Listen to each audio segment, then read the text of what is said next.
It being 5:02 PM, we'll call the meeting to order. First item on the agenda is minutes of the last meeting. Did you have a chance to look at them? Have any comments? I did. This one word down here, is that a ping or should it have been, Taylor did ping? That's correct. All right. That's the only question I had. You had one, I believe. I had one that Kerry has changed.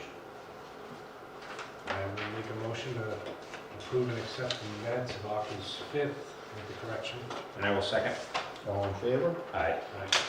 Opposed? Further discussion? That's for you. Thank you. Okay, warrants assigned, abatements assigned, mostly lead and copper. Credit for that. We all set on that as far as the number of people? Yeah, we're all set. We don't have to. It's all done. I've been certified out. Okay.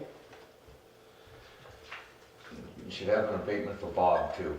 Yeah. I saw that at the back.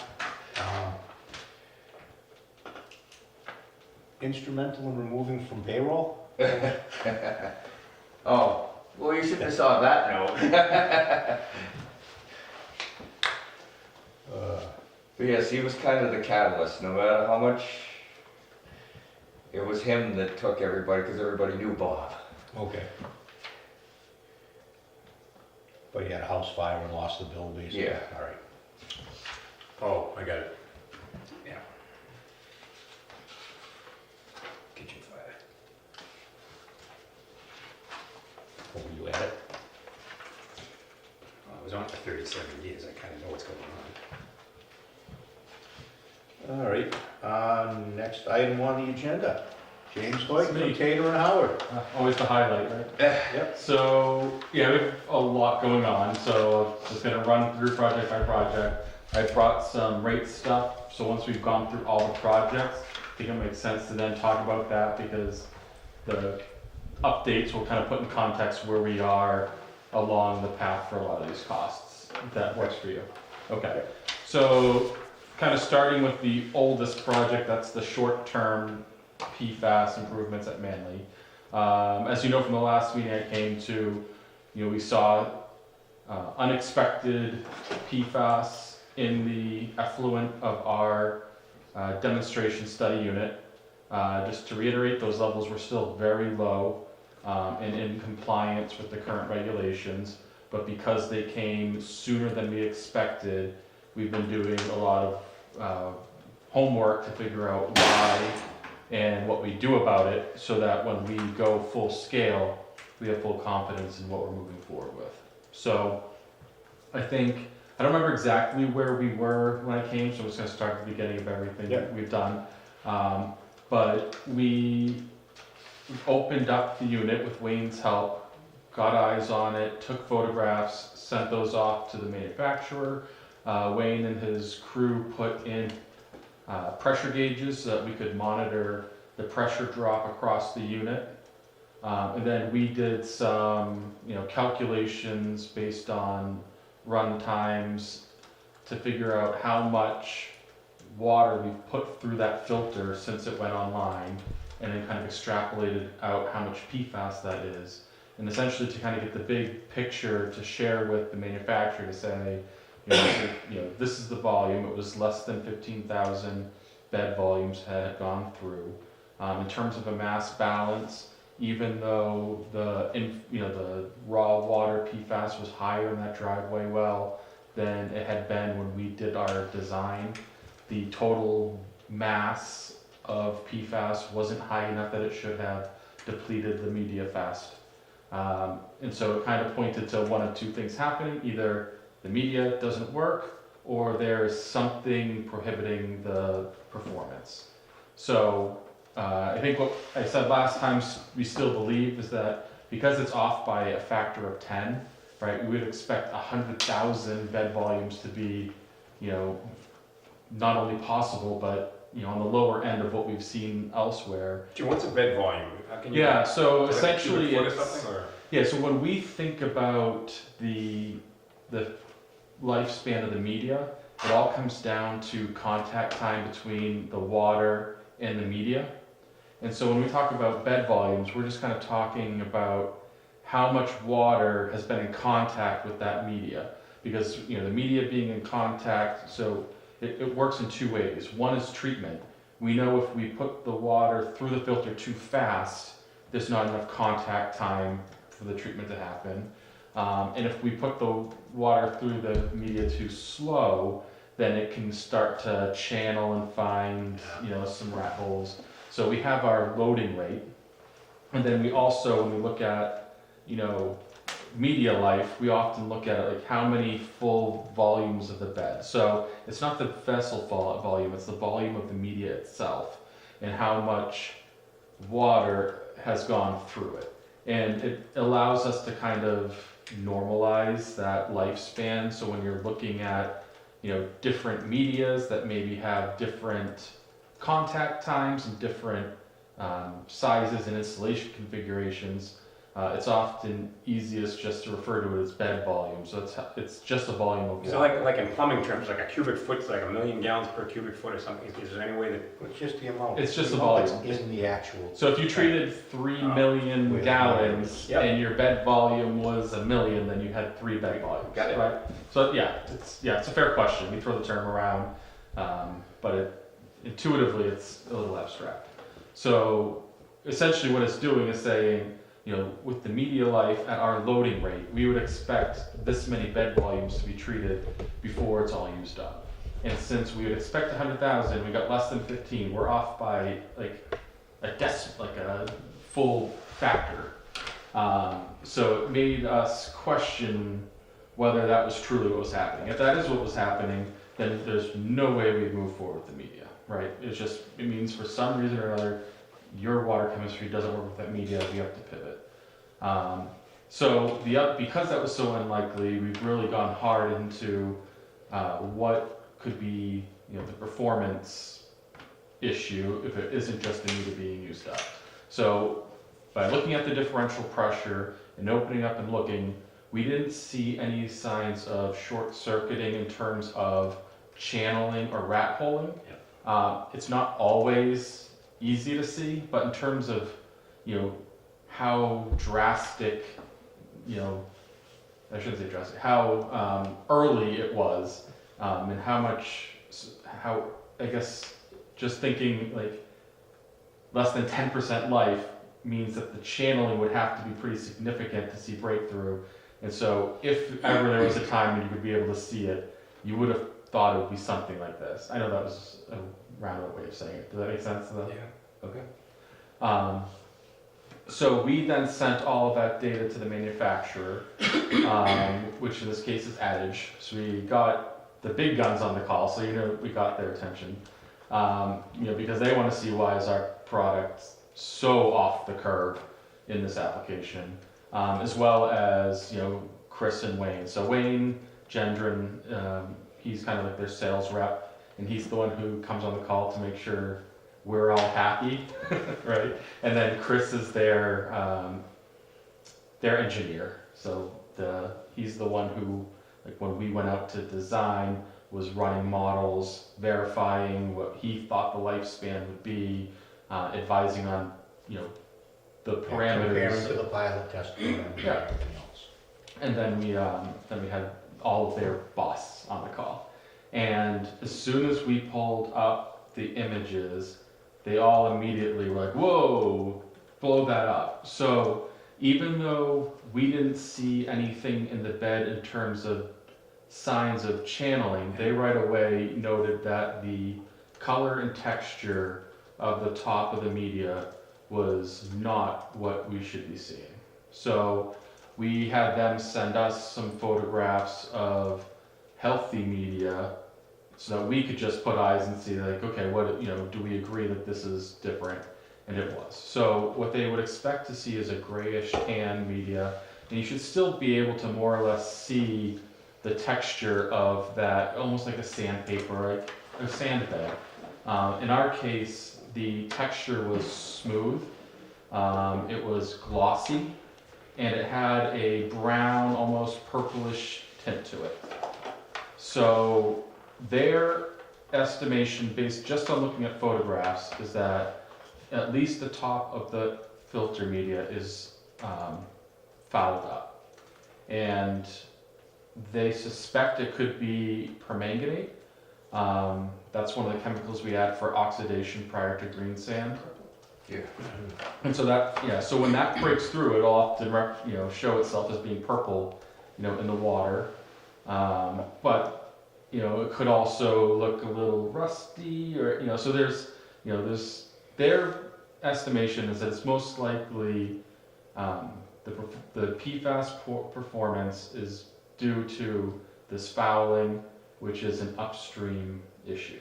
So understanding, it's in their best interest to show it's not their media.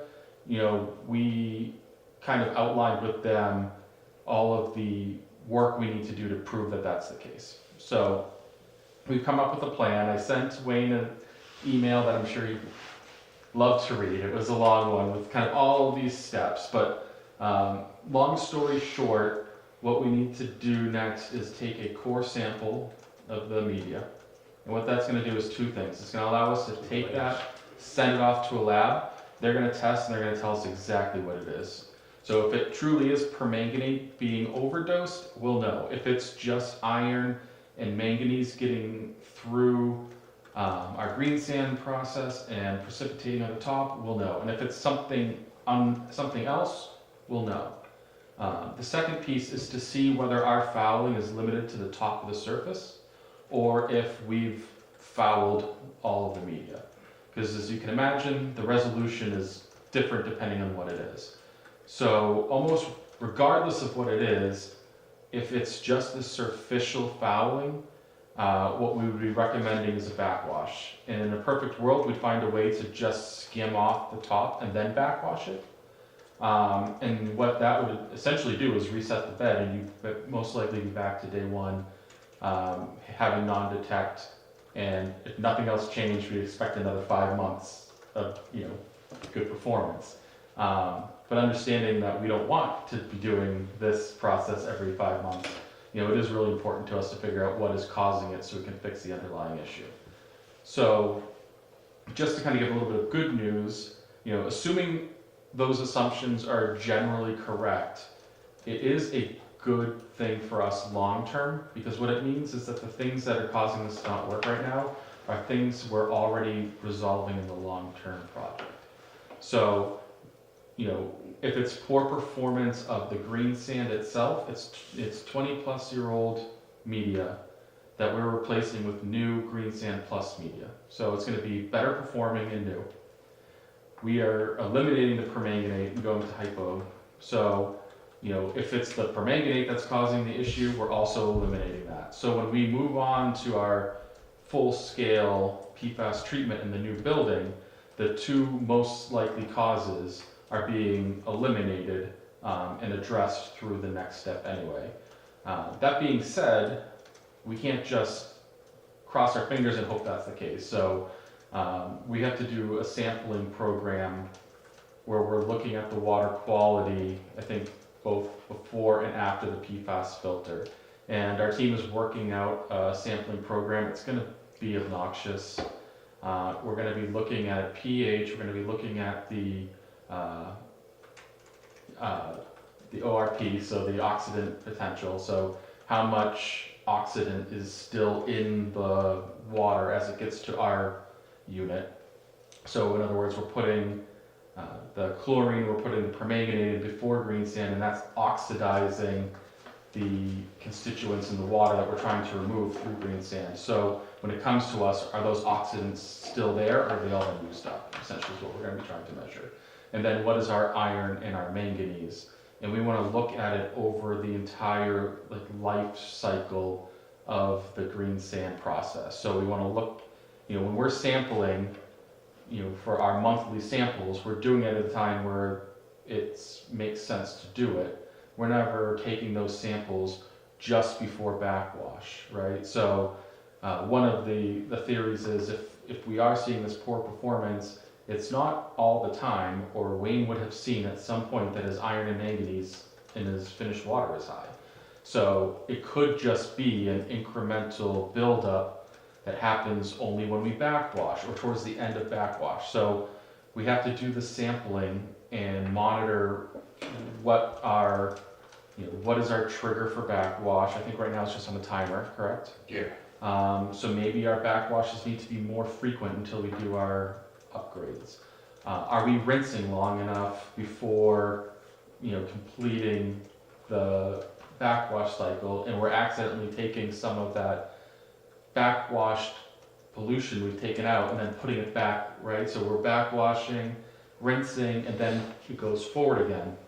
Are we accidentally capturing some of that because we're not running that cycle long enough? So these are the things we want to kind of rule everything else out so we can go back and either all feel confident that this media still works, or go back to the manufacturer and say, none of these things turned out to be the cause. Do you have any last ideas before we move on to the next manufacturer of media? And so if we consider that to be kind of worst case, right? So if this media doesn't work, we have built-in backup plans, but they're not ideal.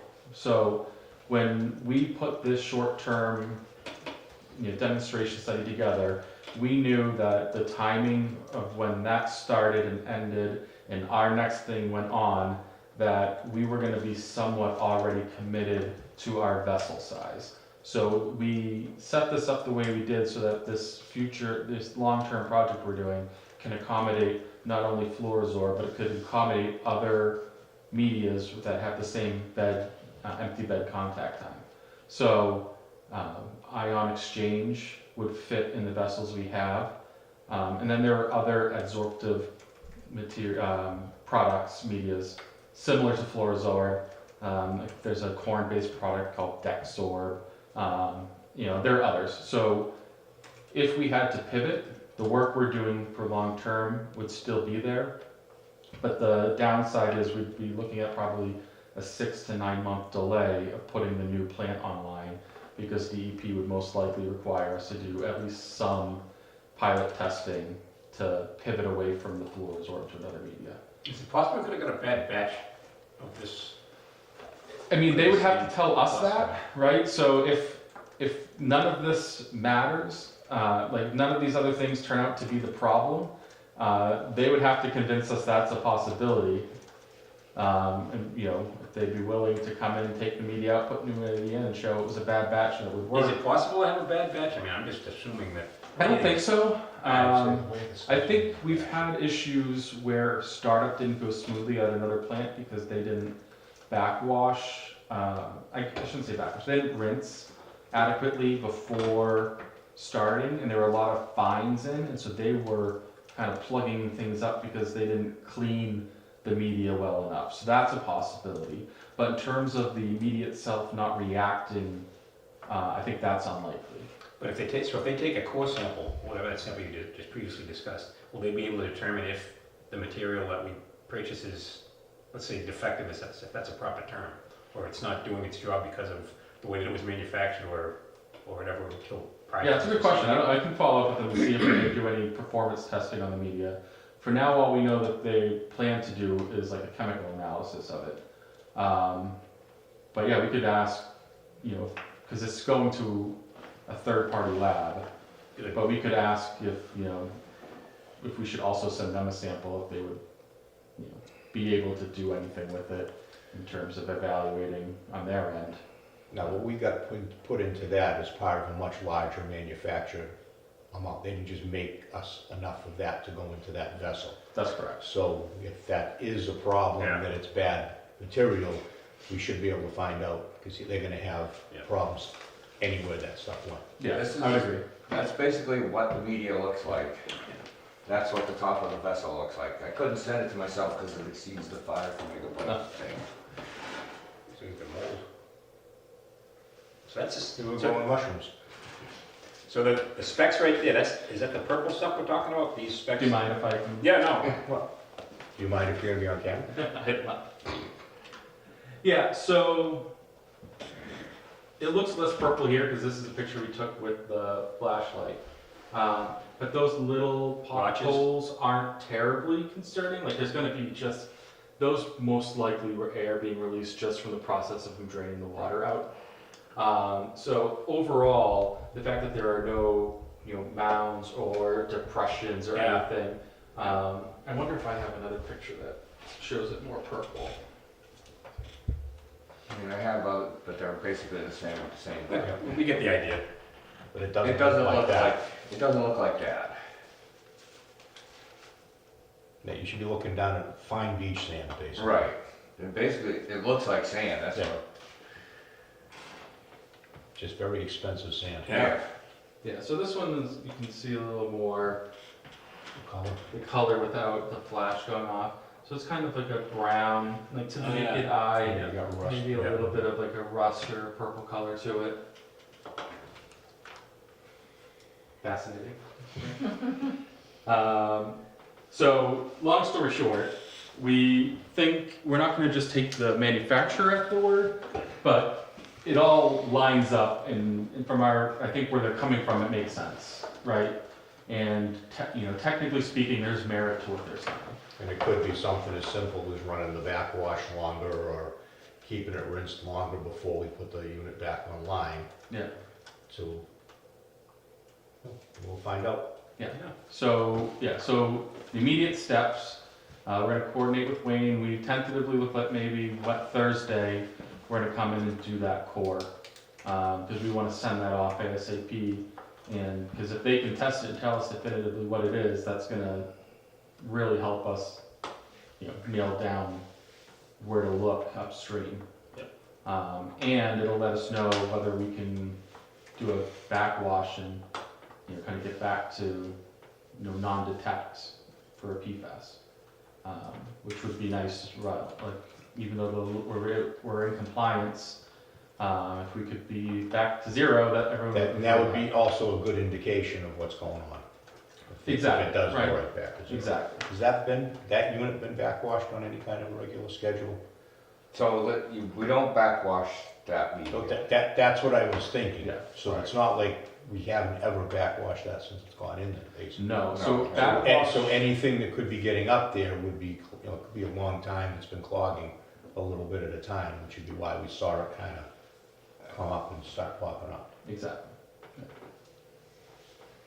So I guess any more questions on that piece? Who's paying for all the testing? So I think what we've discussed is so far, we have been putting our time to the demonstration study, right? So we're already under contract to write a report within the year of taking that offline. We owe DEP a demonstration study. So we have time in there to look at water quality, to document the performance of this and write a report. And so some of what we're doing, we ultimately would have done anyway, right? So pouring through your PFAS data, your water quality data, it's something we would have done anyway. So that's not an extra cost. Good. So really, it's the next steps that we would be more concerned with. So if it takes us months to troubleshoot this, we are going to ultimately spend all of our budget and not have a report done at the end of it. But we'll advise you if we're getting to that point. So the only extra at this point I would see is we're coming up with our sampling plan, where it's going to be somebody with a field meter, and I think all we've agreed to at this point is we're going to tell you guys exactly what we need, and then Wayne's going to look at his availability, and if he has the availability to do it, great.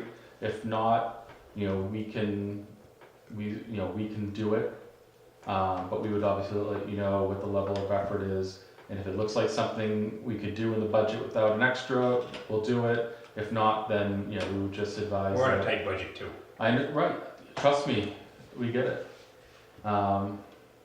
Historically, we don't come before this board and ask for amendments. It's Good, okay. it's just not been how we operate.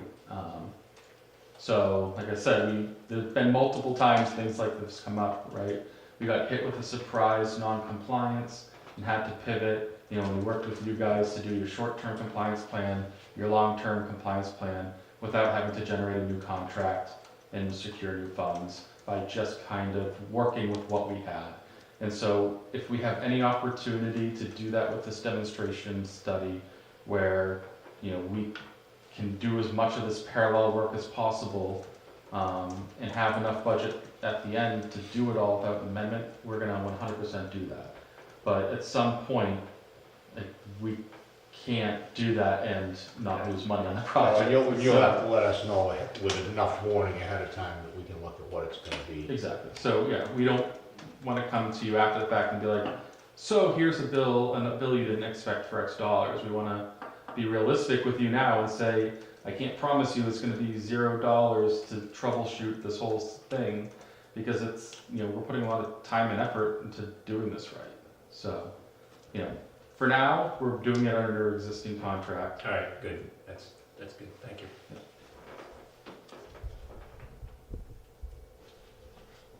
Anything else on that? I think we're good on that one. Okay. John? No, I'm pretty good. Okay, moving on along. All right, so now moving on to the long term. So we had our pre-construction, some of you were there. I think it went okay. Biscos, for now, seems to be willing to kind of work with us. They understand the challenges we're having at the plant now and how we want to expedite the changeover to the Green Sand Plus and Hypo as soon as possible. Unfortunately, it looks like the media lead time is about mid-October, so it's not imminent, but it's also still The this Green year. Sand Plus media, Yes. not the media or the, Not the PFAS media. So what we essentially told them is we wanted to expedite the Green Sand Plus, but maybe pump the brakes on the Fluorosorb for now. Because I think we'd like a greater confidence that we've got this resolved before we order, 3 full-scale vessels Yeah. full of it, right? So that's kind of what we advised, and for now, they seemed, more than willing to work with us on that. Okay. So we're kind of underway. They are planning on kind of starting off mid to late September, but we did have a whole bunch of shop drawings hit our desk the second half of last week, and a couple more today. So in terms of progress, So they've made progress. we have their attention, which for a few weeks we very clearly did not have their attention. There are other places slow to respond, but we're now getting regular contact. We're getting shop drawings. and they're putting the shop drawings in the format you want them for tracking and. I don't know yet. We'll see. You haven't seen it? Yeah. Okay. I haven't had any come across my desk yet. So Victor does the initial review, and then some Barry will review and some I will review. So, and then so I guess you weren't at the pre-con, but we brought Barry Posniak. He's our construction manager. We brought him into that project. As you know, we have so many things going on in town, and they are all time sensitive, and they all have no room for error. Just like you saw last year, right, with the pre-signing things to make all the timing work. We brought Barry in, because he has a lot of experience with vertical construction. He's got experience with water treatment plants specifically. And it frees me up to continue to focus on making sure we get this short-term thing figured out ASAP and make sure we don't fall behind on this Cedar Norman project. So I'm obviously at their full disposal, both the contractor and that construction team, but we're gonna be kind of letting Barry PM it from a day-to-day. So they were able to meet Barry at the pre-construction meeting, but so you'll see his name coming up, and that's his role. He's going to be a big asset for us. We had to kind of rework the budget on our end to make him fit, but he's worth it. So we did so. So I guess that's kind of the update there.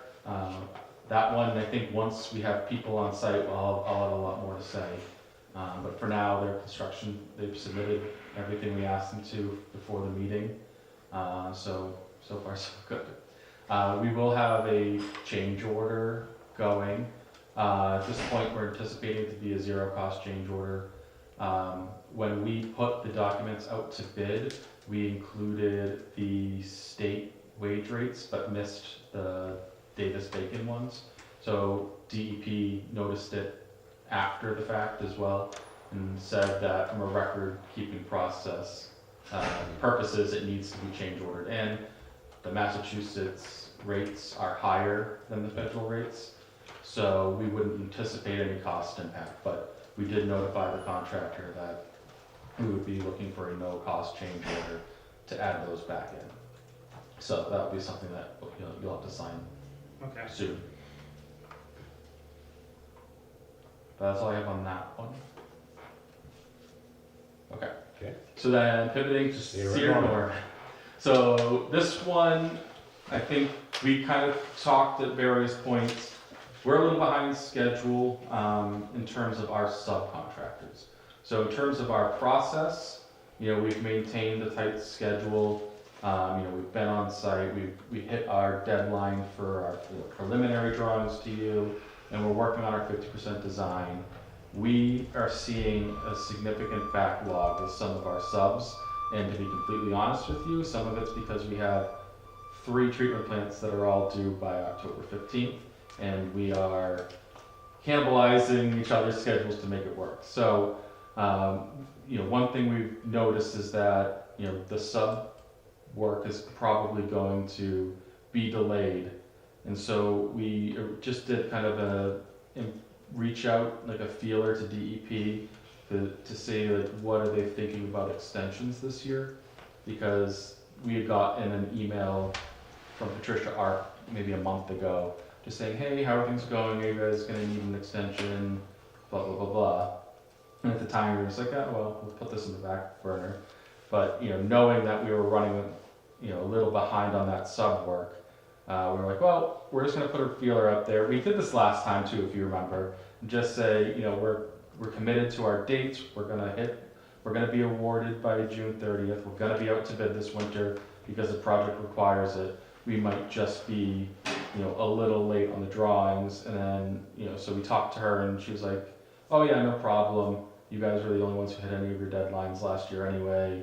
We have one project that was supposed to be awarded by June 30th and it's now the end of August and it's not awarded.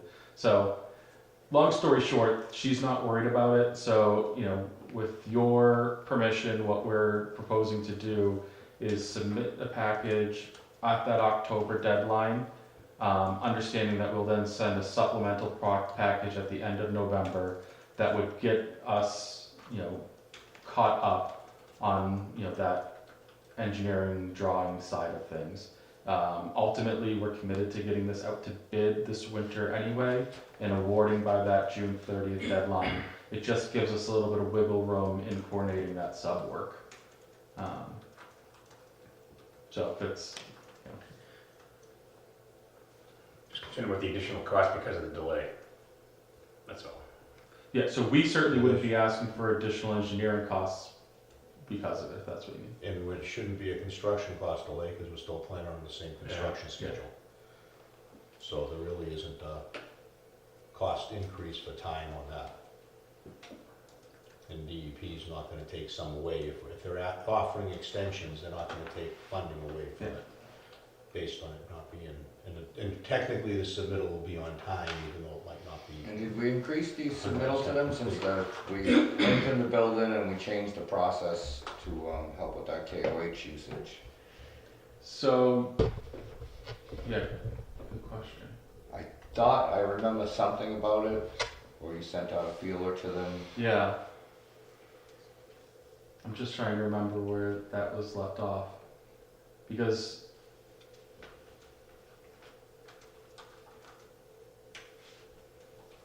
let me look into it. Wait, I know we had a conversation with them, and I know it went well, or I would remember that it didn't, but I can't remember how formally we requested that additional. Because I know it's not 10.7 anymore. So at some point, we're gonna have to go before town meeting again. Yeah, so we kind of touched on that a little bit, I guess, after the pre-con too, that, we have a couple things that ultimately we're gonna need to figure out the timing of funding on. That additional for the KOH and the building is getting larger. right? So, it didn't impact our design cost to go to larger building, but it is gonna impact your construction cost to go to the larger building. So, yeah, between that and the KOH, the cost estimate did go up. And I know we had an initial discussion with DEP, I just can't remember if we have anything in writing or if it was just an informal phone call with them. So I'll follow up on that. But I guess on that topic, we have to figure out what we want to do with the PFAS piece over here. So as you know, we are making our building bigger so that we have space for it, but we don't currently have the PFAS system designed or included in that construction. So at some point, to add PFAS here, we'll need to do the piloting, the design, and the construction. So those costs are in here, which we'll, we can talk about that, but we have to figure out the timing. So we submitted to get on the IUP, the intended use plan, for SRF, to hopefully get kind of the same deal for that project as we did for Manly, which would be, zero interest loan, hopefully some principal forgiveness with this PFAS project. So if that gets accepted, obviously we would recommend moving forward if the funds are available and the vote passes, because it will be the cheapest it'll ever be to build it. But as I'll show you here, you have a lot you're spending money on right now, Yeah. so I can certainly understand how that could be challenging to do so. And to be clear, it's right now, with the current regulations, we don't need the PFAS treatment installed right away. Yeah, so spoiler Yes. alert, what we also Yeah. looked at was how does your annual, budget look if we push that out, so you're finishing that plant just before, the regulations go into, with a little wiggle room, not the day before, but, the summer before they're set to go on. And, we looked at, if we have the same 6%, rate of inflation that we've been seeing, ultimately it's gonna cost you another $500,000 if you delay it 2 years. But, your impacts right now, your worst year is fiscal year 2026. So not having that drop on fiscal year 2026 could matter. And it's just a matter of, today's dollars versus tomorrow. We'll go through it. But long story short, if we want to move, if we get on the IUP, we won't necessarily know that until December, but we'll need to start going on things sooner. So we're kind of in a tricky spot of we gotta figure out when you would try to appropriate funds for that. And maybe that conversation is more appropriate to have once we go over the rate piece. But long story short, we're under contract, we're plugging away to do the Green Sand Plus plant with the aeration. And that project, standalone, is still gonna overall save you money because you're doing the bigger building now. So, we're doing the right thing, it's just a matter of for the next step, what is the right thing? So we'll have to figure out the timing, but you haven't appropriated any funds for piloting, designing, or doing the PFAS. Is now a good time to maybe go over those numbers? Or do you have questions on the treatment plant first? Do you have anything else on the actual plant? No? No. So let's go into what you have as far as the cost impacts, or what we have so far.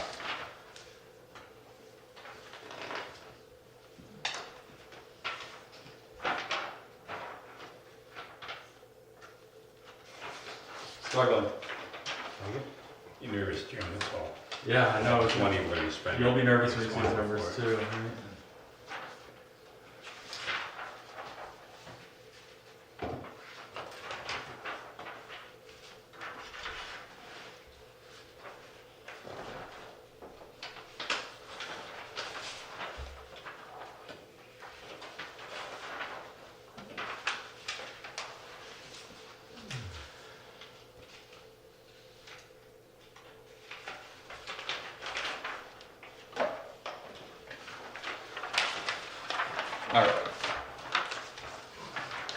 So, looking at the single letter size sheet first, we have kind of a look at the overall balance of revenue and costs. So, if we start under the revenue needed piece, you'll see our annual budget currently is $2.44 million. And then if we look at our capital costs, we look at it two ways. So worst year, this is looking, essentially what we did is we looked at, your design costs happening, being incurred in the year the design is happening. So if it's split over 2 fiscal years, it's split over 2 fiscal years. And your construction costs are bonded. If it's a PFAS project, we assumed 0% interest and we assumed a 3.3% principal forgiveness. And then for a non-PFAS project, we assumed market rates. It's possible with certain funding opportunities, things could be better, but that's the realistic look of what it's going to cost. So, this $1.66 million represents fiscal year 2026, where essentially you are paying for every one of these projects at the same time. You'll have a project in design at the same time you have a project in construction, and you're looking at potentially dealing with PFAS here at the same time. And that's what that 1.66 is, a combination of engineering fees, a combination of construction bills coming due.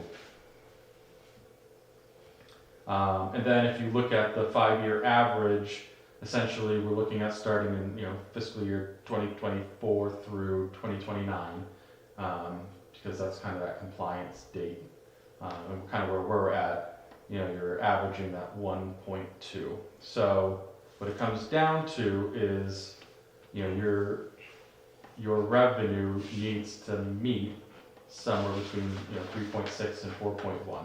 So I don't necessarily think you would set your rates based on 4.1, knowing that you'd be, locking in for 1 year when it's going to be less the years before, but then also kind of drops off. So 2030 is when things kind of normalize a little bit, and you're paying for all of your construction, but all of your engineering fees by then are paid. And it kind of stabilizes, but you're pretty volatile from now until at least 2029. And so I did take notes over here. And that assumes no new regulations come up that we have to start on something else again. Right. So Art did ask me just to say, what if we didn't go all in on PFAS right away? Does it help, kind of flatten the curve, so to speak, if we push that off a little bit? And the answer is yes, actually. So your 5-year average remains exactly the same, but your worst year would go from this 1.66 million to a 1.4 million. So it kind of drops that. Couple $100,000 off. About 200,000, yeah. And it actually also makes 2025 lower, but then starting in 2027 and 2028, 2029, you'll now be higher than if you had just started PFAS now, which makes sense, right? So right now you have everything going on, so if you add PFAS on top of it, these next 2 years are brutal, but if you can push that off 2 years, then it makes this time when everything else is brutal a little less so. Then the next years when it would have dropped off because everything's done, it's still high because now you're doing the PFAS. So the pain is just a little bit longer. So yeah, it hurts for Not longer. as acute and a little longer. It's exactly. It's a cute little longer, yeah. And again, assuming nothing else in the market changes, just straight inflation, it'll end up costing you an extra, $500,000 to do it that way. The caveat, and again, I'm not trying to push you either way. Assuming the rates estimates are correct and everything else. Yeah. The other things to keep in mind is just the availability of funding. So if we know PFAS is going to be an issue, and it's the number of communities who have to deal with it is going up as a result of the new regulations. So we anticipate there are going to be more applicants for funding than ever before, and there may be more communities fighting for the same pot of money. So does that mean not every community will get it? Does that mean all the communities are going to get something slightly less? We don't know. So that's the other variable, is it's hard to know what this SRF funding opportunity looks like. If we get on the IEP list now, it's impossible to know what that landscape will look like 2 years from now. It could be fine, it could be no different than it is today, or it could be worse. It's just something to note. Yep. So I don't think there's an easy answer here, but just wanted to kind of present that we did look at that. And so just kind of going back to this first single page, that worst year, that 1.66, if we push off the PFAS, that drops down to the 1.4, but that annual cost of 1.2 is essentially the same. And that total worst year drops down at least to below 4 million. That's down at like 3.9, 3.8 something. Yeah.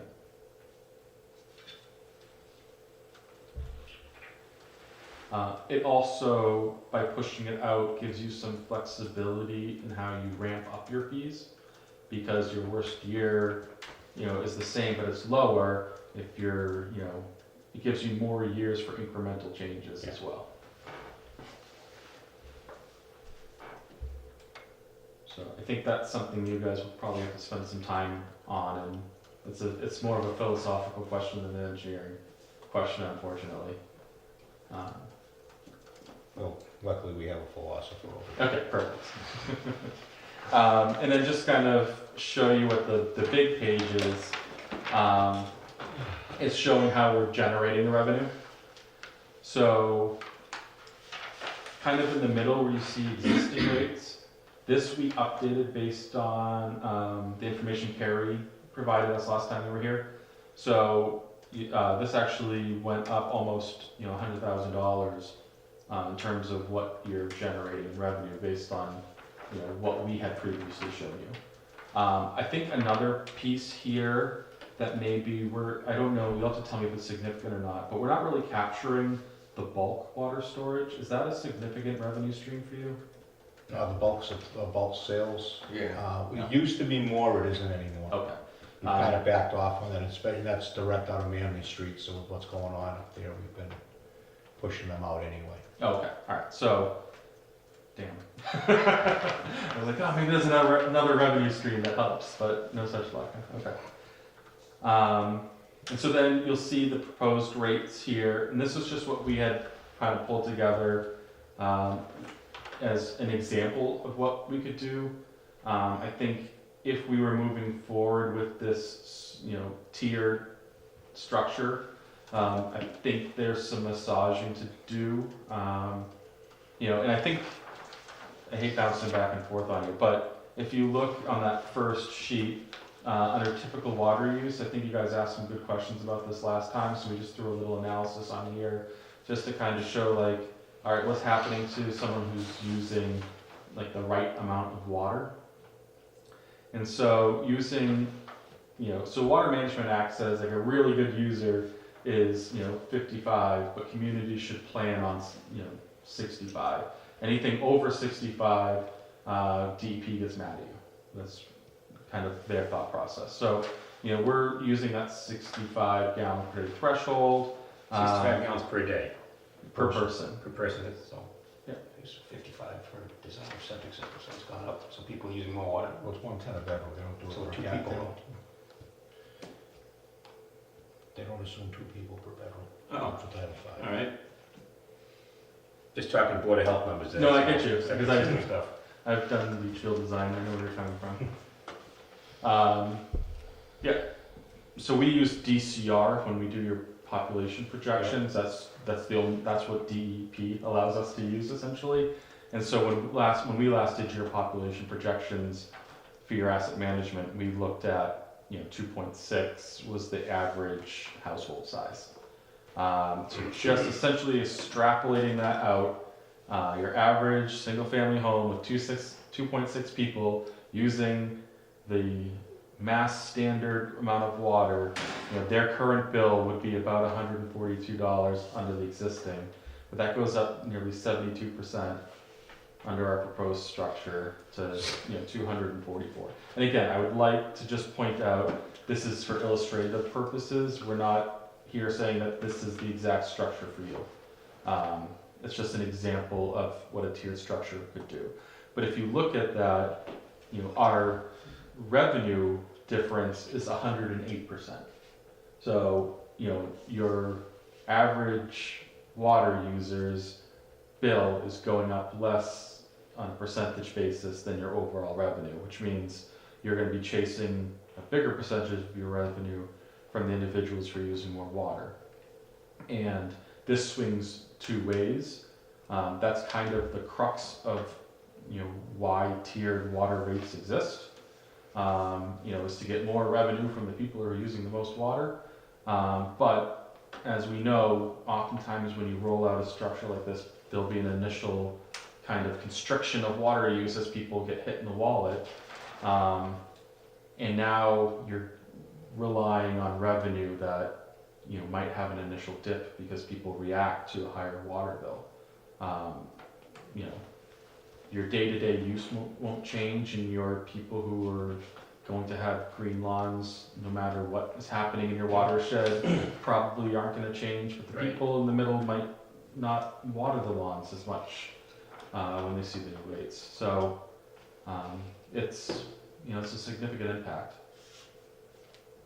And again, I think the idea would be not to do it all at once. It would be pacing it so that you hit where you need to be by your worst year. Which is next year, fiscal 20. Basically, it's fiscal 26, so most of this hits not this budget year we're in right now, but the one we're gonna be going into. Right. The only thing I'm wondering, sorry, John. No, go ahead. I'm sorry. You're saying almost 2,100 cubic feet a quarter, average for the single-family houses, where we allow, 750, I believe, which would mean we should be seeing every quarter an awful, basically all the single-family people into excess, and we don't get that. No. I think this is kind of overestimating the household usage. Pretty I mean, significant. again, I think it's looking at 65. I think DEP would prefer us to be at 55. I don't know. I could look at what yours is. I don't recall what your average water use is on a per Because capita when we go through the basis. commitment book and what's been billed, we're not seeing, there's some excess usage, but that would be a significant, you're talking 3 times what's allowed for the basic charge. I don't think we see that much in the commitment book, not widespread, Okay. unless I'm remembering it wrong, The but most excess usage is like, there's 2 bills that has the most excess. I don't know percentage-wise or anything, but there's a good percentage that do go over, but not. in the summertime, but then not for the other 2 quarters, Right. Yeah. so. Some do. There's not that many single household, but those are the people that are like, there's probably 30, I forget what it was. There was a number that I saw when I pulled it the last time, but there was very few that didn't use, even if it was like 800 or 805. Yeah, a little bit of excess, but Definitely not like triple. triple what the allowable is. I think my bill just came in, that was a little over, but not, you're not coming close to that. All right. Well, we can take a look at it. We originally, when we did your rate study, we did a more in-depth analysis of whose bills were changing by the most. It just hasn't been updated based on the latest numbers, but we could start to take a closer look at it. Okay.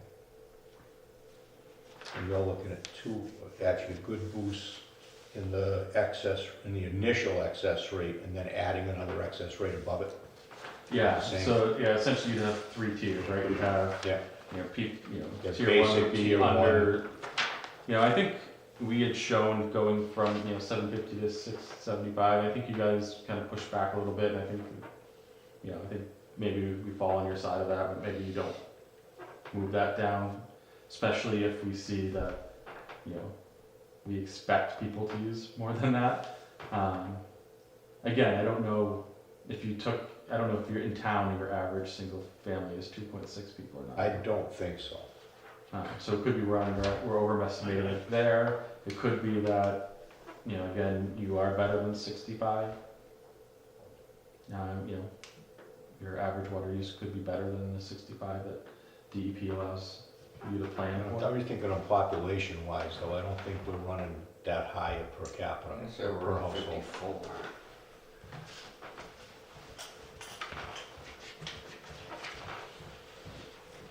James, how'd you guys arrive at the 4,000 for super access?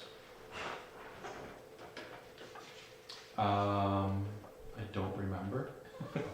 It's been a few years since we set that. If I'm just gonna be honest. I can go back to our report. I remember you went through and looked at what our usage is. Yeah. You had looked at actual stuff, I don't remember where the number came from, but I think it was some kind of a break off. Yeah, I mean, it's awful close to double the DEP amount. I don't know if that's related or not, Okay.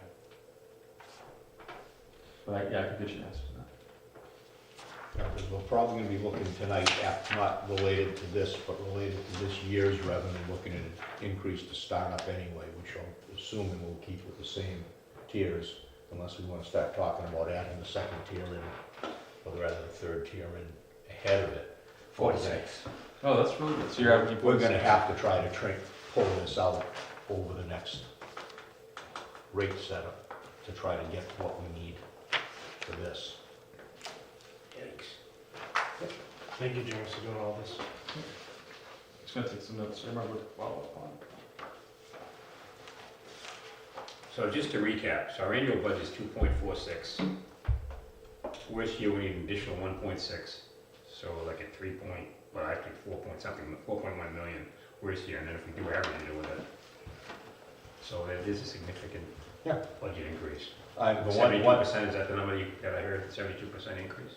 I mean, one nice thing, we could potentially knock that down some by putting that out on the PFAS with the new plant.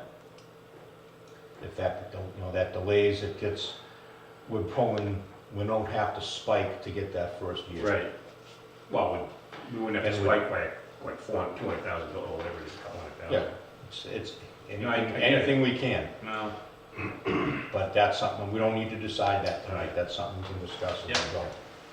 For these, because we're gonna really, to be able to really figure out what we do in the tiers, we're gonna have to look at what the what the allowable amount should be, what the excess rate for each one, do we keep them the same? There's a lot to potentially go back and forth for that. But no matter what, I mean, it's gonna be substantial to be able to. well, either way, we Pay gotta for come up all with this an stuff. additional 1.6 million, I mean, if that is our worst year, so it's either 1.6 or 1.2, so it's still a significant amount of Yeah. new revenue. Oh, no, it's not a small amount. Nope. It'll look a little better because we're gonna have to go up on our, for this Yeah. budgeted number already. Yeah. To cover this year, but, so this overall part won't be as bad. So I guess. So you said we're at 45 Yeah. per capita? That's Yeah. really good.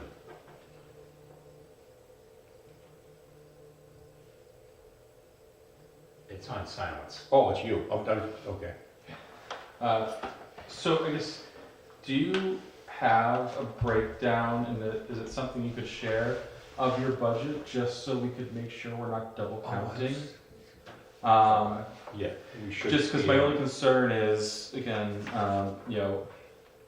if that already includes, commitments for the ongoing work, right, then that might be getting double counted. Well, like the budget for this year already includes their engineering fees. Correct. Whatever wasn't captured somewhere else. So a lot of it was, like Sierra Norman, that's an article. Yeah, so it doesn't come out of that budget number, Right, but he might be including it in the budget number. yeah, I can send you a copy. Yeah. Yeah, I just want to double That might, check. that which would be good, because that would actually bring that down. If it's stuff that we have capped, that we're getting out of an article that we went to town meeting for. Yeah, because actually, we allocated from free cash Yeah. to continue on with the engineering for Sierra Norman, so it's actually not affecting our budget, it's coming out of free cash. Well, that 100% is in this 1.6 number. Right. Our design for Sierra Norman, I know, is in Yeah. that number. I think we allocated like 710, somewhere in that area. So yeah, if we can get that to him, Yep. as we can adjust these down. Right, down to the, Down is good. Yeah, it's Gonna go up anyway, but if we can keep it from going up any more than we have to. okay. So maybe what I'll do is I'll send you, I didn't have it tech reviewed, so I couldn't bring it to share tonight, but I do have an analysis of like every project broken down to these fiscal years and where it kind of lays out. So I will get that reviewed and sent to Wayne to share with you all, and you can look at it and make sure there's nothing else that I'm including that's in your budget, I guess. That'd be a good, I think, a good So step if to we take. can send you that information, you can pull it out before you even send it. Yeah. Which would make a little more sense. Yep. And then we'll be revisiting this, but.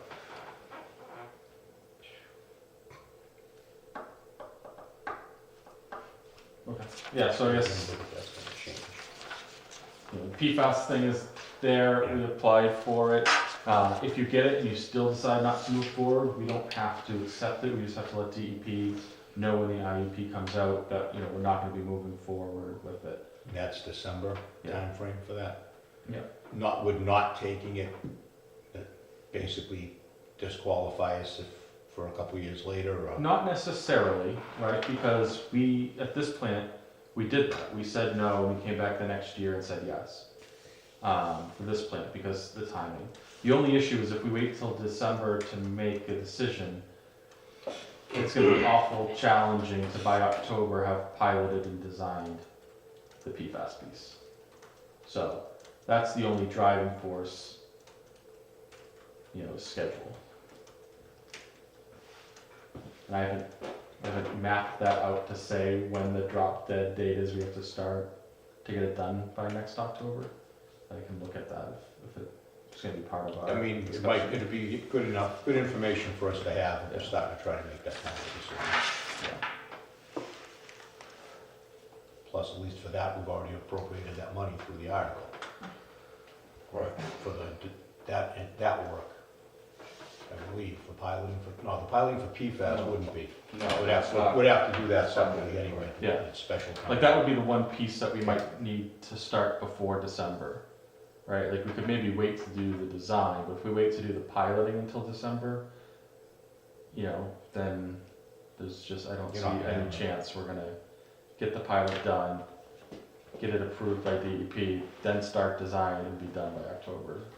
Give us your drop dead on that then, so we can see what we want to do with that. How close are we to having an action level over there? Because if we do trip, then we qualify for principal forgiveness at that site? So you would, I know, ironic, if you wait until you're out of compliance, you will score better. If you try to be proactive and get it done before you're out of compliance, you will score worse. That's incentive for you, right? That's the reality of the Yeah. scoring system. That being said, you are not in danger at this site of being out of compliance with the current regulations. It wouldn't be until they adopt that lower threshold where it's 4 parts per trillion for a couple of the big guys. So yeah, you won't be out of compliance, in the short term. Eventually, we will be out of compliance, and if we're not, we'll make the rules tighter. Right.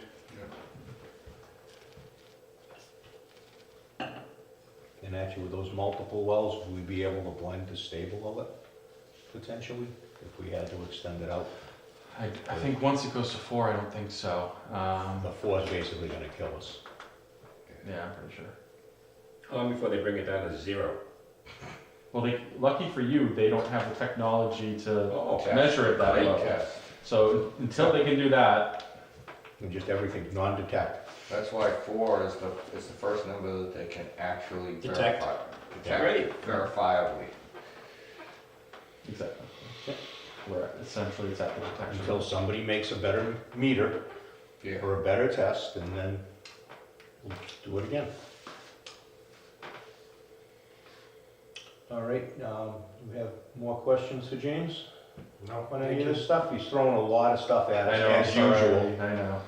Thank you. But, I mean, it's stuff we need to hear and we need to have to be able to make our decisions going forward, so. Okay, so just so I know, I have some action items to look at the schedule, the budget, update that, send that over to you. And I'll let you know these dates. Anything else you guys need from me before your next board meeting? I mean, other than continued updates Yeah, on the I mean, short term? I think just updates, an update on what the results are from it, because that core will be done before our next meeting. Right. So definitely an update on what's going on with that, that's, Okay. because that's gonna be a big deal if that thing starts to look like we have to switch media. And do you have your next meeting scheduled? Is it the first Monday? of We have to September? technically schedule it formally, but There's a holiday in there somewhere. It's Yeah, the there might next be. one is the holiday, I believe. So It's that puts scheduled it on. for Tuesday, September 3rd. I mean, yeah, Tuesday, September 3rd. Let me just look at it. Yep. Yeah, so I guess I'll get stuff to you in advance of that, and we can decide if you want me back for that one or not. But I'm always available if you need me. All right, thank you. All right, thanks, guys. Thank you. All right, we sort of jumped into old business there, we'll jump back to new business and finish up with our new business items, and then we'll go back down. And John, this was you, so the meter sizing for the plumbing? Yeah, so if we can maybe make a policy or something so it complies with, well, I can get final language with the plumbing code, which is 48 CMI 10.14, number 2, which is designing the size of the building and water main. So basically the plumbing, 248, which is a plumbing code, takes over from the elevator meter. So maybe if we could adapt it to designing and the sizing to before the meter. So there won't be any, like if the water service in the building requires, say, 1.5 inches, then they can't supply with a 5/8 meter. So you basically just want to say whatever the plumbing code Yeah. line size is to match the meter size to that? Yes. Yep, I do. So if we can set a policy for that. Whatever the plumbing code, what? Well, whatever, it's 248 CMI 10.14, which would be sizing the building water main. Before The the end, meter? the end. Before the meter. Yeah. Plumbing code has no jurisdiction on that. We're from the outlet of the meter, or the valve, whatever it may be. Do you find that to happen a lot? Well, it's just a couple of times in the past year and a half that I've been on, so. Yeah, that would have been a disaster. Yeah, we had something, I think they ended up putting a 2.5-inch water main in there, and then they were gonna supply it with a 1-inch main. But they're gonna increase the size of that. Inch and a half. I think the building inside this, I think it's 2.5 on that 24 units. I don't know. Inch and a half. I started the other day, I think it's 2.5, the copper main that's. I can tell you what size meter he's putting. No, they're putting 1.5 inches now. Sitting right there. Yep, but originally they were only just putting a 1 inch. Right, 1 inch, which, that, Well, No, I knew there was a problem. as far as by 10.4 though, would there be a chance that that meter's gonna be a little oversized if we match on a larger building main? Where they're not normally, I mean, they're not normally pulling that much water. Right. So if we required, say, a 2-inch main because they came up with a 2-inch meter because they came up with a 2-inch, would we potentially have a problem with the meter? Well, I think on, like, multifamily, I think it's designed at a 0.35 demand rate, so it's not even 100%. So that inch, whatever the water main is, say it's sized at 1.5 inches, That's not sized at 100%, it's designed at 0.35, so it would be almost 2.5 times more than that would be adequate size if it was at 100%. So I think by staying at that 1.5 meter, Yeah, once you get above 2 inch, you get away from positive displacement, and then you get over to other kinds of meters. Like in a 3-inch meter, if you're not electronic, you can lose, if there's only toilets and there are only a few, You're not gonna pick up the you're not use. gonna pick it up. over 1.5 or over 2 inch. Over, anything over 2 inch. Okay. Once you get above 2 inch, you're not one of the positive displacement meter anymore.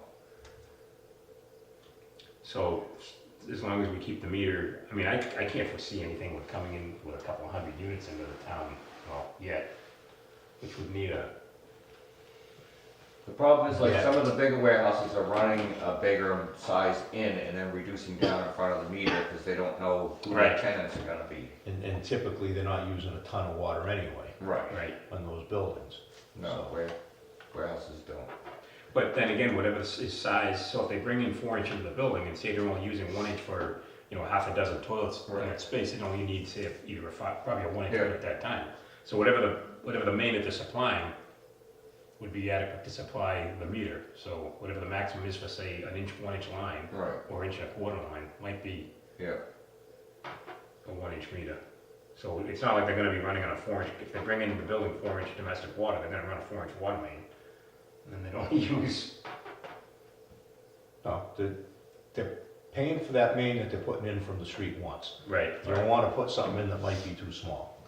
But then you neck it down to whatever, like you said, if that unit in the warehouse is using a 1 inch line, yeah. you put a 1 inch meter. Right. Or probably you could use a 5/8 or a 3/4 meter even on something, depending on what it is. I just don't wanna get involved like we had in one incident where, you've got the 1.5 inch water main or 2 inch water main, they're gonna feed it with a 1 inch line. I mean, that would be dramatically undersized meter. Then I could just see a problem with the toilets flushing properly and all that. That's my concern on the plumbing side of it. We're big on flushing. Everything's fine until it doesn't work properly. So the meter was bigger than the line coming in? The meter was smaller, It's much smaller. much smaller. Than the line that they were actually using in the building. So they wanted to supply a 2 inch main with a 1 inch meter. And the way that the systems are designed now, they're not even designed at 100%, so the 1.5 inch isn't 100% sized properly for all the fixtures in the building. It's only 35%. I think it's 0.35 for multifamily, yeah. If you wanna come up with wording. Yeah, I'll come up with Come up with code wording. Yeah. Leave it on the agenda and we don't have anything coming in right now that we know of that No, is gonna affect it, right? no, because the only one who's close is 2 United Drive, and they're running a 2 inch in, they're not. But again, that's all warehouse. Right, it's Yeah, all warehouse. so it's probably yeah, gonna be something office space, smaller, it's not- depending on what they Few- put inside. Batteries and toilets and stuff. Yeah, Yeah, so just leave that on or move it to old business. Yes. old And business. when John can come up with the wording from the code reference and whatnot, we can work something up to put it as a policy. Perfect. You okay with that, Tom? Yes. I'm looking this way, I'm not meaning to. What's the problem with sitting on the same side of the table like this? I tried How we to. were last time. I got outvoted, yelled at. You can sit there. Look at both of us. I sit there and have my back to the camera. More people will watch. Well, we can have our backs and you can have your face in the camera. All right. So back into old business. Walnut Street tank, you haven't had a chance to. I do haven't that got one up there yet. But no, but there's nothing, No, I No have change? the dimensions, I just gotta figure out a blank space in my schedule get the lift and get over Yeah. there and do it. before it gets cold again. All right. Next item on old business is water rates. So prior to James's stuff, was we're looking at having to close a deficit of about $300,000 from the budget number to our projected revenues. And Wayne, can you plug that thing in and there's been a bunch of going back and forth, trying to figure out what we need to do to generate that extra revenue. It's pretty much based on what we've been pulling in, but not relying on the bigger user fees, the connections that we just got, which kind of covered this year's budget. Well, current time has been lost. Please reset the time. Yeah, that's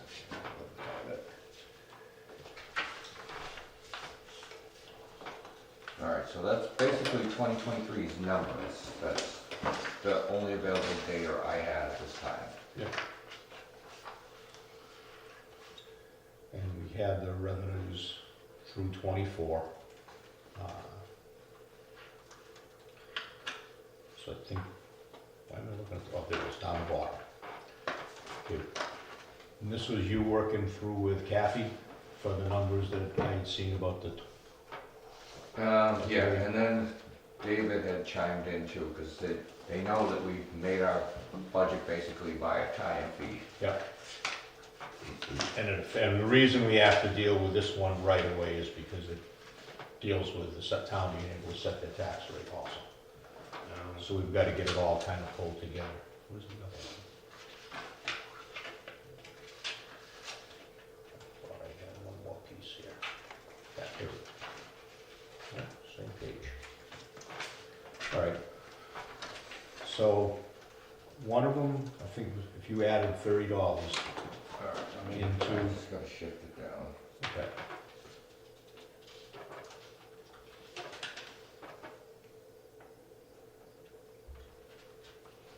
We're looking to pick up an additional 300. Alright, so that takes it from 188.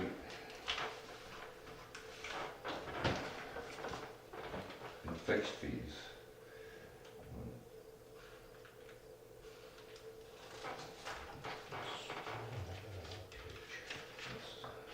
I just reprinted what he sent. Oh, no, you brought some stuff with me. Oh, you too. did? I just set that down. Okay.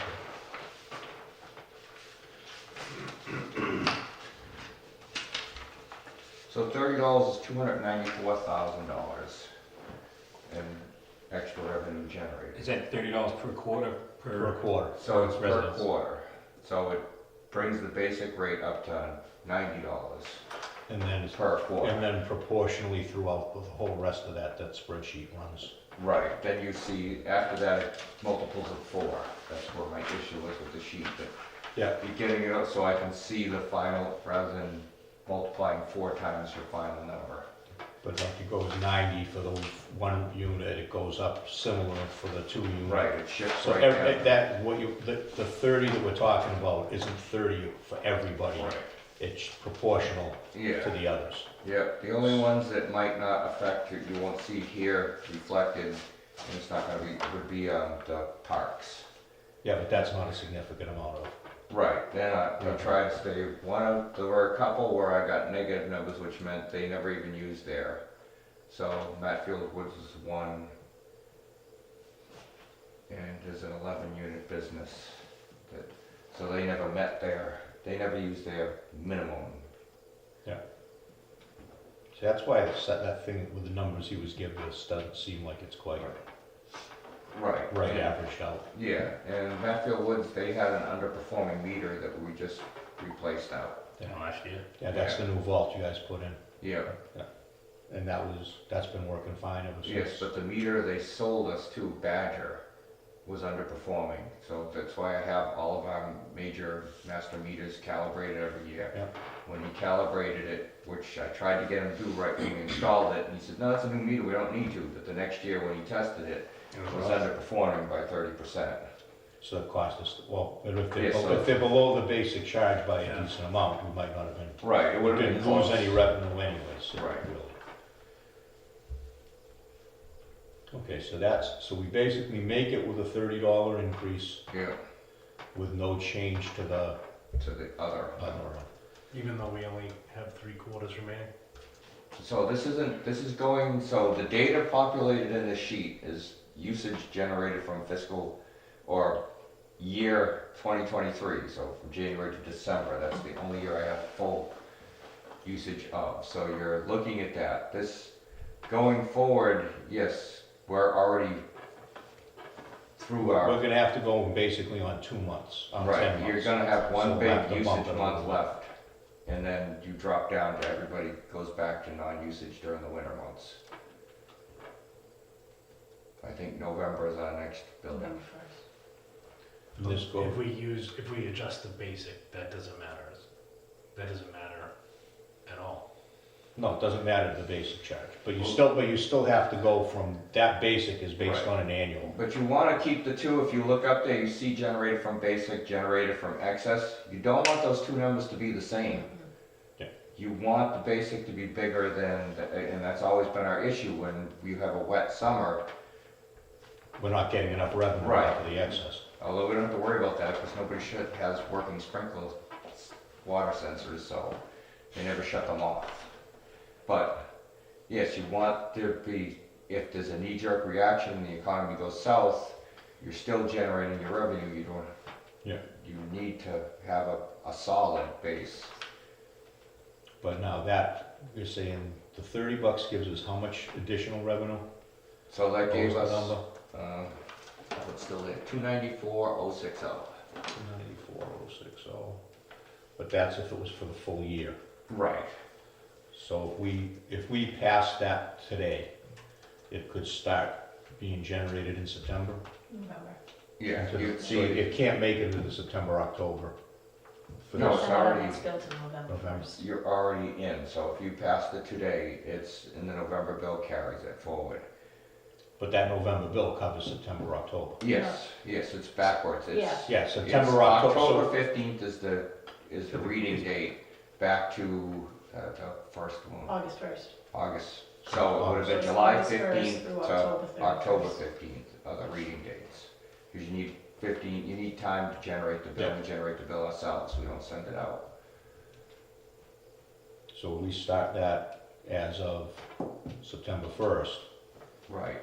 It goes then to September, October, for the rest of the fiscal year.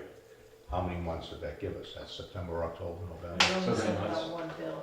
So you have two for more the rest bills. of the fiscal right. year, then you'll send out one in February. So- November Right. will be like these For the last. calendar year. August is your first one in a fiscal year, and that's Yeah. a high usage bill. Then the next one is November, is a high usage bill Yeah. because it's the tail end of summer. Right.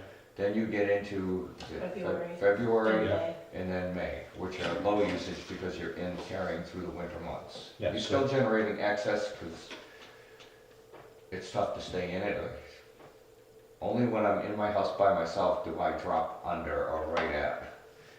But if we're short 300,000 roughly Yeah, for the year, and we're looking to increase the rate to pick that 300,000 up, we can't count on what went out in the August bill. right, So we've got to do the next November. November, right. November, February, and May for the rest of the fiscal Right, we year. have to be able to cover our budget of Yeah, 2.4. so the 30 isn't gonna cut it. No, because you're still Because you've living only at got 9 months. 2.394. And that's, so there are, as you can see, those are the fees that you pick up Yeah. along the way. So the ones at the very top of that little thing, the riser and the basic and excess, those are guaranteed fees. They're not Yeah. gonna change. Everything under that will flux somewhat, it'll change. And I know that we have, like the apartment he's gonna pay, but those are small, you're $20,000 It's or not, yeah, it's less. not gonna make the difference. EJ Prescott is $20,000 or less. There aren't any big warehouses coming online that are there's no big time fees. And then you've got the, Coesit and the other names down there. They're moving along, but they're not big dollars. No, the only thing, there's one more big warehouse being talked about, but that's not There gonna are be any. two on United, but they're still, they Well, there's keep- one on West Street also. West Street, Yeah, and that's the one, But I that- haven't but- seen that in the planning board But at that's the all. thing, they're advertising to lease it already, but there's nothing Nothing has come about it. But forward. that's a big enough one that would give us a decent fee. Right. We're not gonna know when it comes in. And at that point, your loans were already set, like, you might put in an article and use it as rate stabilization, and draw it out that way to lower the rate back down. So if 30 is not enough for the 9 months of the rest of the fiscal year, what is the number that we need? Is it $40 for it? We just to come up with that 700,000? I mean, you can do that.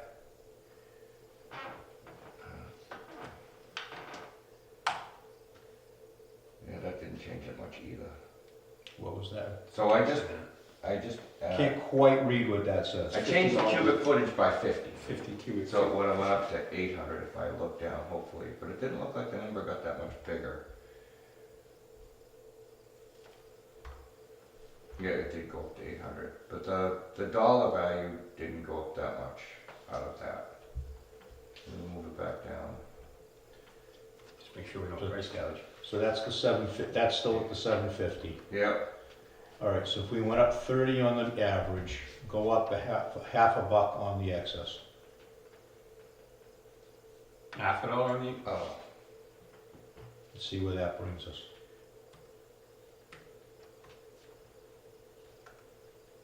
that made a difference. We just jumped up to 2.4 in grand total, or 2.27. And we're doing it with 3/4 of our billing cycle. The worst 3/4.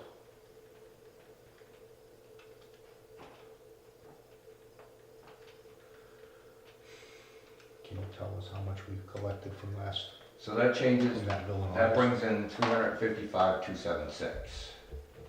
255, 270? 355,276. So that would get us there, Yes, that gets us there, and Because- a little more. but it's in the compressed time Right. too. So you want the last 19 days? Well, no, I was thinking the first, because you said August, that bill was, the first one that went out was high demand period. Right. Right. It was like 19 Yes. days and it just went out. It's only August 19th. Do you know what was the total amount that we billed out? Yeah. that Well, was the it commitment doesn't- you signed. All right, so ultimately it doesn't matter. You're in between a billing cycle. You just build, now, if you're gonna do it, now is the time so that they know in advance. Oh, no, I'm not, all I'm saying, But you're all I'm gonna trying to, it's captured in the next bill. all I'm trying to come up with is, we have to get, You have to What cover a shortfall. we have to come up with, 2,446,279, Yeah, right? How much have we already billed for For the next quarter, that, for this. the bill that just went out, that I just wrote the check and I think I remember Yeah, to that mail? was your commitment that you just signed Yeah. off on. What was the total on Hold that? on 1 second, let me just pull it up here. Oh, I Wait, in this letter, did you write this or did David write this? can- David did. David wrote this, and then this was you breaking down what he. Yeah, you know, 35 1/4 right. is what his recommendation is? Well, that was just to cover it. I'm just doing what if scenarios Yeah. so that I could give you Yeah. ideas of what the enormity of it. The commitment you signed off on was for 576, 74202.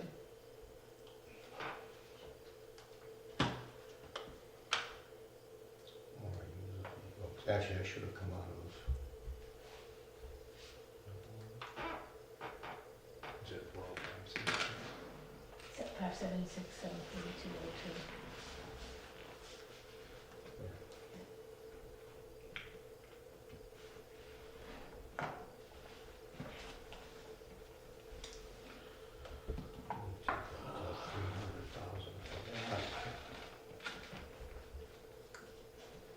should be 1,569,700 to pick up.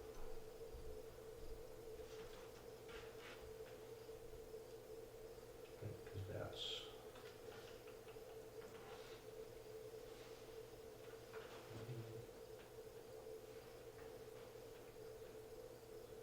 Alright, so if we do the 30 and the 50, in that amount of time frame, we should be picking up enough that we're covering in the rest of that time that we have left. Right, oh, yes.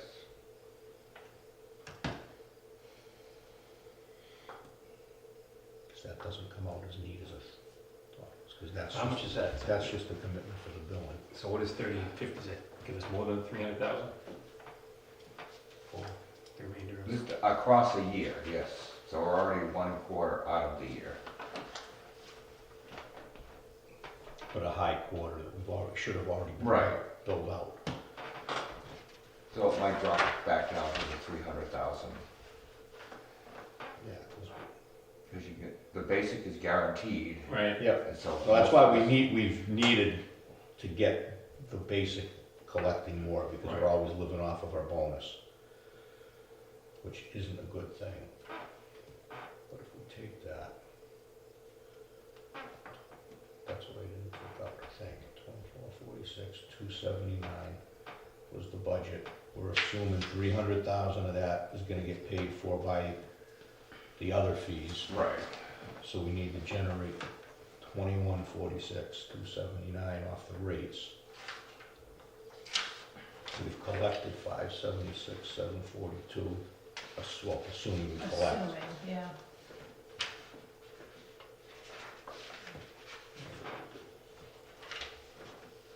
Yeah, you really can't You can't go calculate straight. the water leads in, right, that we get? No, well, you can, because people, they're, That will happen in January. in the first few years when it began occurring, yeah, it's a deficit to the water department, and then it just becomes, it's a cycle. Mhm.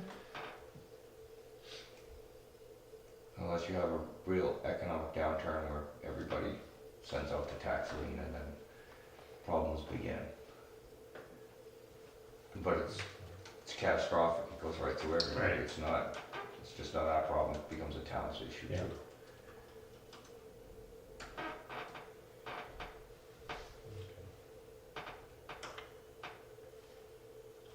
So really, that wasn't that much.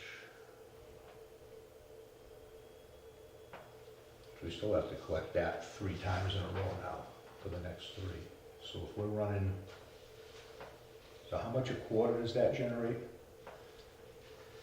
So I can't, I'd have to redo the sheet to show that. I wanted to look at it in years term instead of, Well, no, but if you have the amount for the year, we just divide it by 4. yes, Give a quarter, right? yep. So what was the year?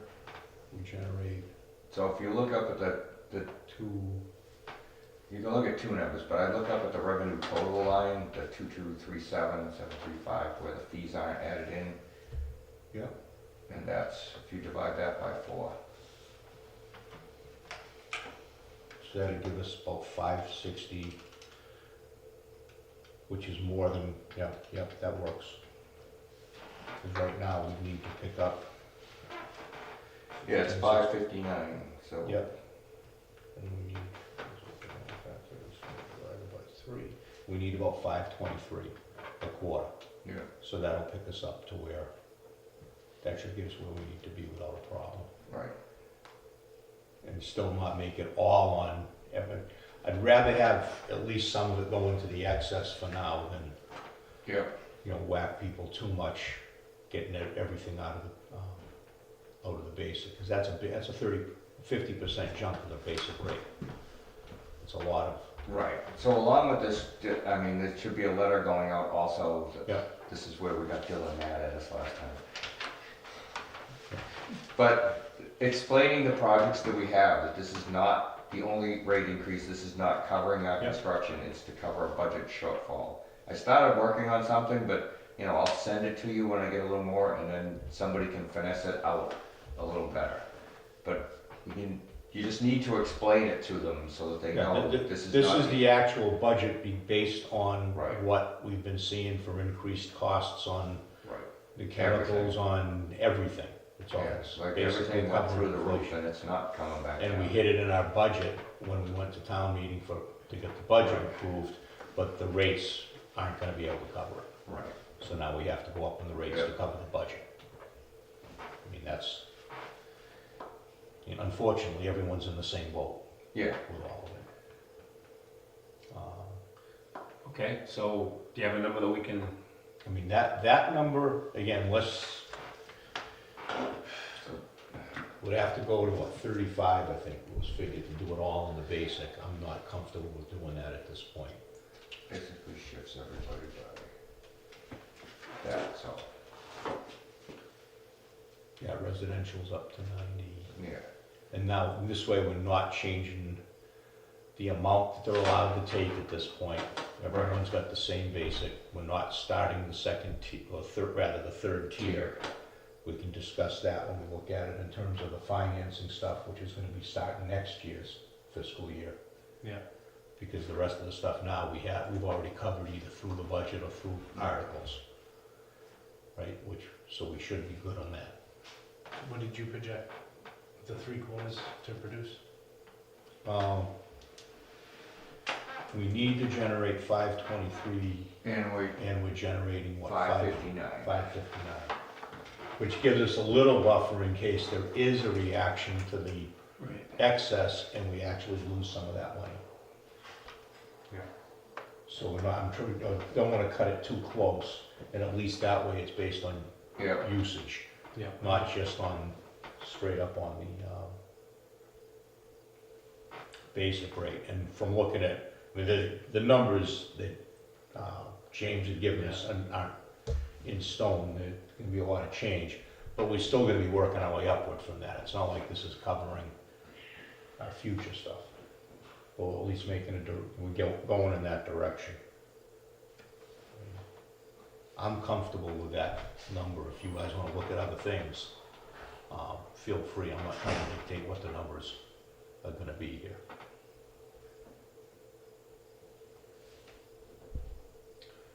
I mean, I feel like it's either the 35 to the basic or what you're proposing. Because it needs to be a substantial increase, unfortunately. Oh, no matter what, it needs to be substantial. But I mean, I think this will be a little less painful for most people than going 35 across the board for everybody. And I know there are places that do like special senior rates and stuff, Right. but, But you have to generate enough revenue yeah, I to mean, give that.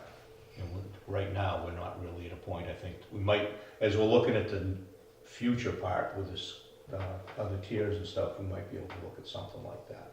Right. You know, we get a little more detailed on it. But, All right, well, what's your number? I'll make a motion that we go. We'll make I it mean, this one, $30. $30 increase in the basic Yeah, rate and and 50 cents cent on the excess increase rate. on the excess rate. Okay, and that'll give us the 500 and how much is it? That would get us to 550 some, 559,000 A per quarter. quarter, and we were looking at needing an average of 533 a quarter. Okay, so I'll make the motion that we go to the rate of the $30 and then the $5, 50-cent increase for excess rate. With it? Across all rates. Across With the- it? Yeah. With all the rates being proportionally increased, or Yes. all rates Yeah, increasing the same amount? no, they proportionally increase Proportionally. because of the way that I'll second. we have all these. Okay, so motion was made and seconded. Any further discussion? No. Questions at this time? All in favor? Aye. You said aye? I did. Okay. Aye. Unanimous. Actually, I should have abstained. Keep myself out of trouble a little bit. Like that'd ever work. All right, so that'll get written up to be added into this next one. And then I'll write up something and then I'll Yeah, send it to all of you. write up something to send out and also let, town administrator's office know Yeah, that this was done tonight. And Awesome. they go in through the DOR with the I tax have rate the plus, or sheet. do we have to send that? in no, I separate? have the sheet out there. I'll sit with Kathy because it doesn't, Yeah, it doesn't fit our rates. I remember Right. looking at that when they sent it out the first time. But yeah, make it so that works out. We should have, again, we should be generating a little excess, so we should be good. right. There shouldn't be any other issue with it. If there is, let me know right away, in Yep. case we have to do anything else. Where do those- There's my agenda. Moving along from the water rates. Communications Committee. Nothing to report. Good. Eastern Water Bills, update, Wayne. We gonna- talked about it, but let them know. Yeah. So if they're truly using Badger Cellular, we can probably, I have a customer's name. I'll give her a call and see if I can get in to look at her meter and grab the module numbers. then we can enter them into our system and see if we pull the readings ourselves. That way we don't have to deal with them at all since they don't want to be user friendly. Did you talk with them? No, I have not talked with them because they're not user friendly. I mean, if we're gonna have a problem, if we do that, If we, we have a before, problem with I've these. tried every other alternative before I have to go that way. Can you FOIA the information? What? Can you No. FOIA it? It's gotta be public record if they wanna play hardball. Well, I mean, it's our but water. we don't have the time to wait to go through a Well, I mean, FOIA request. I understand, but it's already been 2 weeks since we last discussed this, and it's at least something to start it. Right. We've got 10 days to move it forward. And then they'll just redact all the numbers out. Yeah, No, just, I mean, tried to get around a if rock that'll before I have to work, try to I know, do it. if that'll work and they're not gonna have a problem with it, Well, they, which they shouldn't, right. because it's just taking work off of them. Just, you forgot your, CBA thing. Oh, all right, we'll catch back to it. Just so you don't forget. Which is, there's nothing on it. Okay. So if that becomes issue, Right. again, I think I said, if you have a problem you can't get, I'll call the commission over there Yep. and we'll try to do something. I mean, we shouldn't have to, but I'll reach out for that. And hopefully this'll, if it'll work, that we can just get the information to put into our bill Yep. and cuts them out, they don't have to do anything, Right. and they'll still get that information Yeah. also. Yeah, we don't. We're just getting it in a Right. timely manner. Yeah. It doesn't affect them. Okay. MGM Construction, anything new on Lot B, Manley Street? Other than they installed a 2-inch water meter, no, 1 inch, they used a 1 inch. Because they're not doing anything in that garage except working on vehicles. And that garage isn't sprinkled. No, no.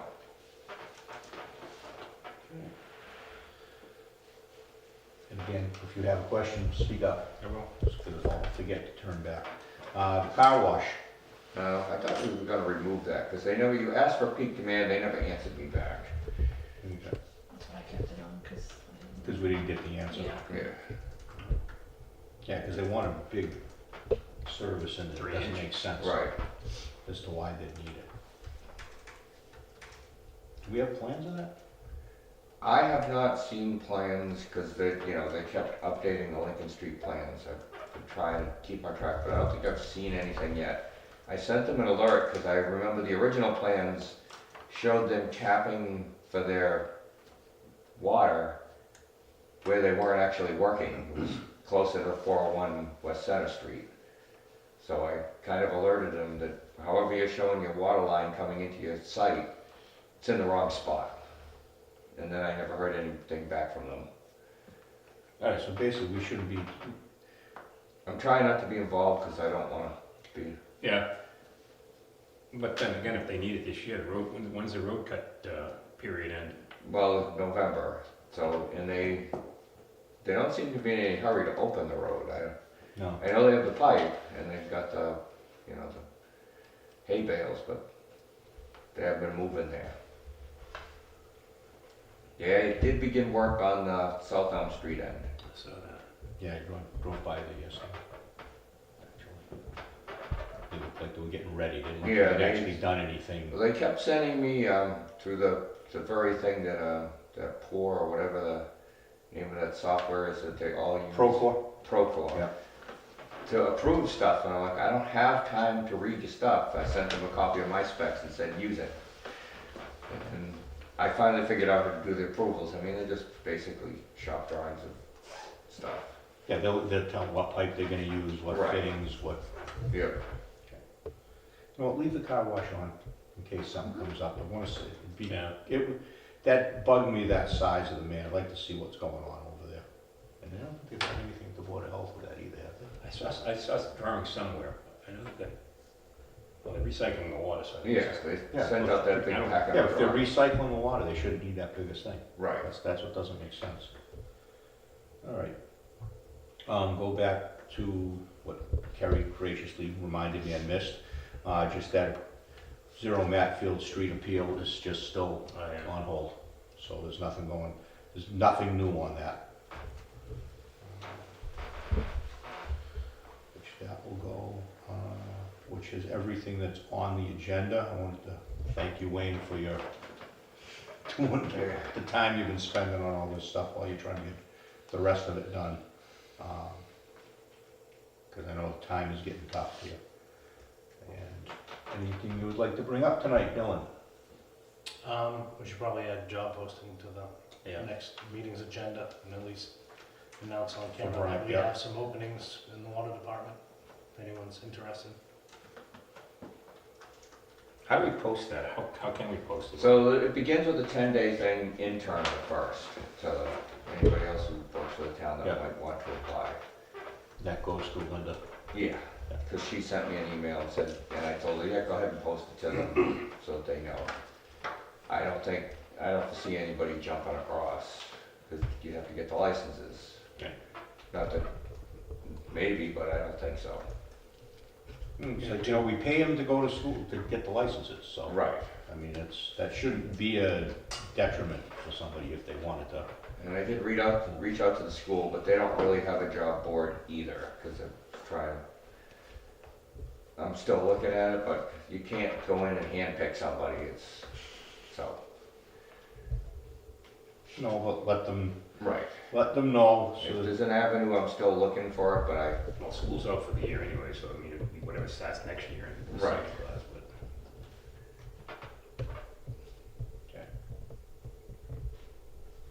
and then other thing, so I've been here 19 years, I've been doing our quarterly state samples for 19 years. This will be the first time we get hit with a non-compliance alert, because somebody didn't take a sample. So I'll figure out how to deal with that. How does that work? Where was it the sample? Was it a specific date So- and time that was it? Yes, so they're quarterly, so you have 3 months to pull X number of certain samples. They publish us an Excel spreadsheet, which at best is really hard to read, but they being the state. yes, but for 19 years, I've read it and done it. So we'll get over, it was an arsenic sample for Station 2, which doesn't have arsenic, but because it's a required sample and it was on the thing. So we're pulling it tomorrow. Yeah. So we just missed it in the last We quarter. missed it in the quarter, so you have to declare it in certain ways. The things they send out are hard to read, so I'll get them on the phone and talk to them and say, as I read, if I don't figure out what they're written. That's not something the lab sends out to sample files or Yeah. whatever, so Right. that you have them all to know. Yes, no, I've gone back through it, doesn't exist, it didn't get taken. Okay. No, if it did, I mean, once out of 19 years worth of quarters, isn't it? Yep, And hope, I mean, do you know if there are penalties for that, or just? well, that's what I'm trying to figure out. Probably at least we're probably gonna have That's to put more like something a out. tier 3, which you have to advertise in your CCR that you Yeah. missed a sample. Okay. And we just did a CCR. Oh, Yeah, so the next one isn't due until, well, it wouldn't be due until July, but I try to get it out early.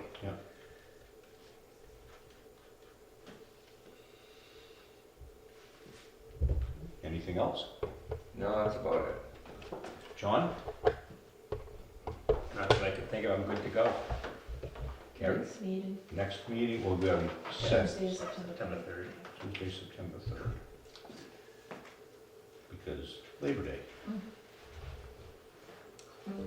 Everybody gonna be around for, someone going away for, Nope.